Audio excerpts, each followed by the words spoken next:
In today's video, I'm gonna show you how to create that captivating animation. Basically what I mean are these triangles that are exploding. So without further ado, let me take you to After Effects. So we're in the software, but first I'm gonna grab something from Motion Essence. Let's take Polaroid. I'm gonna grab Full HD, take basic one, drop it on the timeline. I'm gonna go to the placeholder and I'm gonna change the text to explosion. Just gonna bump up the opacity, scale it up a little bit. So now what I'm gonna do is create a new camera. I'm gonna change it to 35 millimeters, hit OK. OK again, then create a new null object, parent the camera to the null, rename, select both, change the color, drag them underneath. And somebody asked me for this, but I'm dragging the camera and the null underneath just to have it organized on the timeline. I used to work with the camera and the null above, but I found that having them underneath works better for me. So I'm just gonna turn on the 3D layer, and what we're gonna do is scale down Motion Essence, and I'm gonna create the movement. So I'm gonna hit P here, create a keyframe, maybe get closer, and then we're gonna move away. I went too far probably. And now we're gonna use one of the graphs. That's the one I'm using.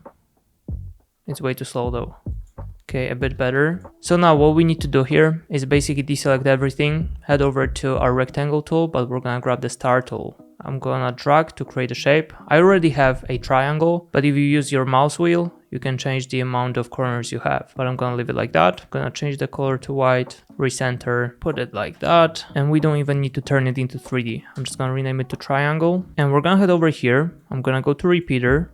And as you can notice, we got 3 of them right now. But the thing is, if you go to the repeater and you change the amount of copies, you're gonna have more or less. So I want around, let's say, maybe 8. I'm gonna head over to transform in our repeater, not here.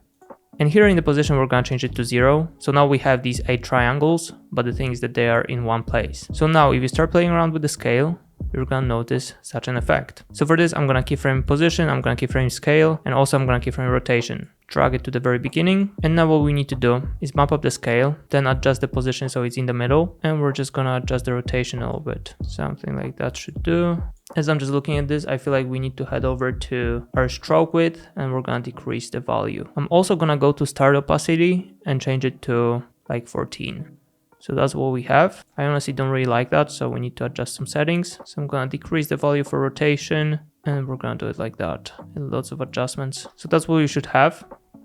A pretty cool effect. But now I'm gonna easy ease the keyframes, go to the graph editor, and we're just gonna select all the last keyframes like that and drag the yellow dot to the left. Okay, pretty cool. But we need to match the graph with our cam control. So here we have the last point, and let me just turn on the visibility for our Motion Essence, and that's looking really good, especially when you make it sharper. So let's say we're gonna go here, we're gonna use this graph, which is extremely sharp in the middle, and then we're gonna go here as well and do the same.